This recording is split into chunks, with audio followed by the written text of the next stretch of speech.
नमस्कार, मैं खुशी और आप देख रहे हैं मुंबई तरंग न्यूज।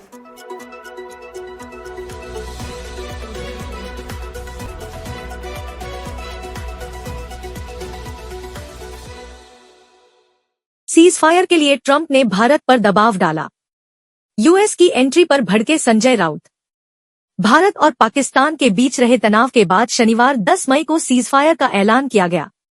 इसी घोषणा अमेरिकी राष्ट्रपति डोनाल्ड ट्रंप ने की थी। यही कारण है कि अब ऐसा कहा जा रहा है कि संघर्ष विराम के लिए मनाने का श्रेय अमेरिका ने ले लिया है। सीज फायर पर अब शिवसेना यूबीटी नेता संजय राउत का बयान सामने आया है। इसमें उन्होंने राष्ट्रपति ट्रंप के हस्तक्षेप पर सवाल खड़े किए हैं।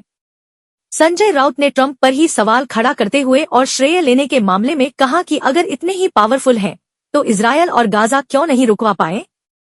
ट्रंप ने सीज फायर के लिए भारत पर दबाव डाला था। सीज फायर पर क्या बोले संजय राउत? संजय राउत ने कहा कि अमेरिकी राष्ट्रपति ट्रंप भारत पर दबाव डालकर पाकिस्तान से हो रहा संघर्ष रुकवा देते हैं। हम एक संप्रभु देश हैं। हम एक ऐसा देश है जिसमें कोई भी तीसरा राष्ट्रपति हस्तक्षेप नहीं कर सकता है।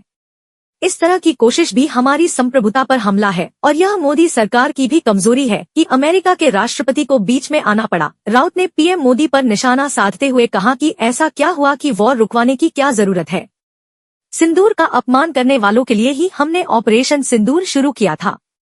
हमारी 26 माताओं और बहनों का सिंदूर उन आतंकवादियों और पाकिस्तानियों ने उजाड़ दिया। शिवसेना नेता ने कहा कि अब मोदी सरकार बताए कि उन्होंने पहलगाम हमले का कौन सा बदला ले लिया है। कश्मीर में घुसे वो 6 आतंकवादी आज भी हमारे देश की भूमि पर कहीं छुपे बैठे हैं।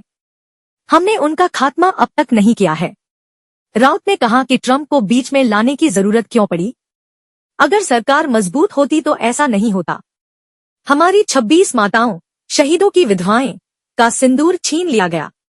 इसलिए आपने ऑपरेशन सिंदूर शुरू किया, लेकिन आपने सिंदूर और हिंदू संस्कृति का अपमान किया है। वे 6 आतंकवादी अभी भी देश में छिपे हुए हैं, जिन्हें आपने खत्म नहीं किया। फिर से ऑल पार्टी मीटिंग बुलाई जाए और प्रधानमंत्री मोदी को उसमें उपस्थित रहना चाहिए।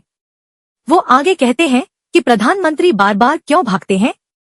कौन से देश हमारे इस संकट में हमारे साथ खड़े हुए हैं। आप जापान की बात करते हैं, पर उनकी सेना हमारी मदद करने नहीं आई। हमारे पड़ोसी देशों ने भी हमारा समर्थन नहीं किया। सब पाकिस्तान और चीन के साथ खड़े थे। आप कहते हैं कि भारत विश्वगुरु है, पर यह कूटनीतिक असफलता है। हमने संयम बरता, पर युद्ध जैसे हालात में देश को एकजुट होना चाहिए। जवानों का मनोबल गिराया गया है। उन्हें आदेश मिलता तो वे लाहौर कराची तक हिला देते।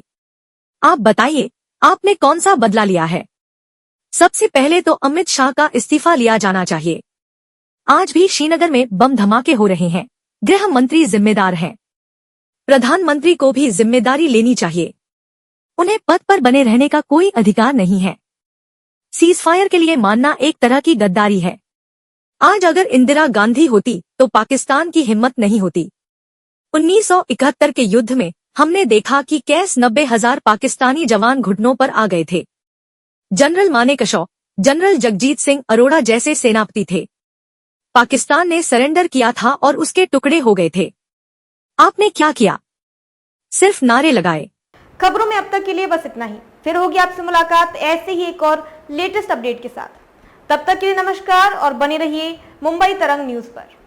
ऐसे ही ताज़ा अपडेट के लिए हमारे YouTube चैनल मुंबई तरंग न्यूज को सब्सक्राइब करें और तुरंत नोटिफिकेशन पाने के लिए बेल आइकन प्रेस करना ना भूलें। और यदि आप हमें फेसबुक के माध्यम से देख रहे हैं तो हमारे चैनल को फॉलो जरूर करें।